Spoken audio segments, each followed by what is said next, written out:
Hi, I'm Mike Cuevas with Aspire Properties, a part of Jamison Real Estate, and you're at a short sale website. Short sales and foreclosures tend to be everywhere. Roughly 20% of our market right now is underwater, and those numbers are climbing. Just recently, Illinois decided to raise the income state tax by 66% and the corporate tax by an additional 36 to 45%. That is also not going to help our economy, which all relates back to the housing market. Now, if a short sale's for you or not, let me just summarize what a short sale is in a nutshell. And it's any time you owe more than what your property is currently worth. And a short sale is most appropriate for somebody that needs to rid themselves of the property at the same time they're experiencing some sort of financial hardship. Now, if you haven't noticed, amongst the real estate community, every single agent out there claims to be a short sale expert or a short sale specialist. And the truth of the matter is that very few percentage of agents truly know how to do these transactions. So I'm going to give you a few hints on what you need to do and question and interview your own real estate agent if you are going to hire one that is now called a short sale expert. So few 7 points that any agent or any advocate that you're going to have in the short sale process should absolutely know, because it is night and day from a traditional transaction. And at the end of the day, the short sale agent should have the knowledge and ability to bail you out of the debt so that you can walk away from the property without any financial liabilities whatsoever. First is, you need to know the foreclosure timeline in Illinois. You need to know so you can plan around the foreclosure timeline so you can have exit strategies within your short sale process if something can go wrong. From the notice of default right now, it takes, or the time a borrower is served foreclosure documents, it takes approximately 210 days or 7 months to foreclose in our state. Second is, your agent needs to be familiar with the types of liens and or mortgages attached to the title of your property. For example, if you have a home equity line of credit on your property or attached to as a lien on your property, did you know that if you would let the property go to foreclosure, the home equity line of credit rights would never cease to exist? This is a major fundamental understanding of the short sale process that every agent must know. And you must know this because you need to know how to negotiate it to get a settlement on your behalf.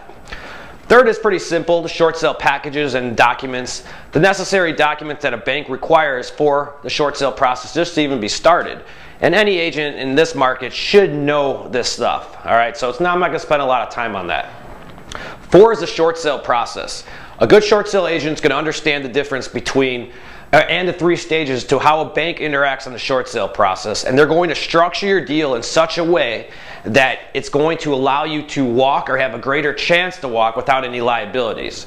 For example, the short sale process actually has 3 main stages, and unless your agent is equipped with the full fundamental understanding of a bank from the bank's perspective, that is what's most essential to get you fully released from your liability and your short sale closed and liquidated in the shortest amount of time.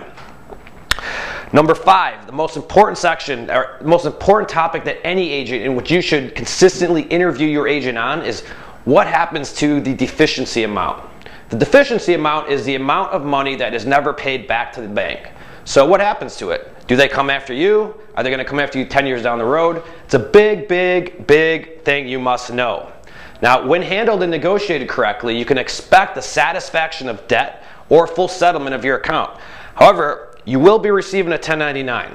Your agent should know and tell you, and should know the legislation on why you will have no tax liabilities whatsoever towards the IRS on receiving a 1099, and know that a 1099 is probably the best thing for you on a short sale. You want these.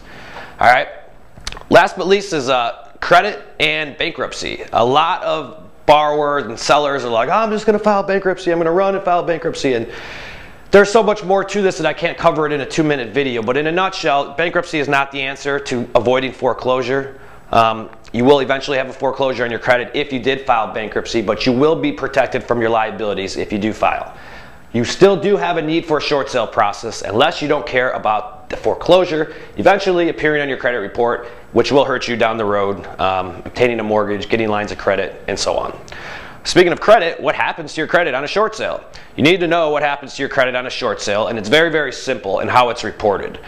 You know, this is the lesser of 2 evils. A short sale is going to appear as a settled account, whereas a foreclosure is going to appear as a foreclosure, and that's going to damage your account. Last but not least, the alternatives to foreclosure. You need to make sure that a short sale is right for you. There are technically 9 alternatives to foreclosure. If your agent does not know these, please find somebody who does or call one of my agents.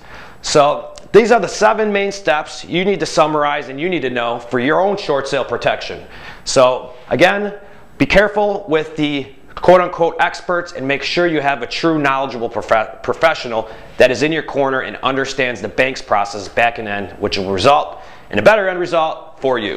Thank you very much, and check out the rest of the videos on the website.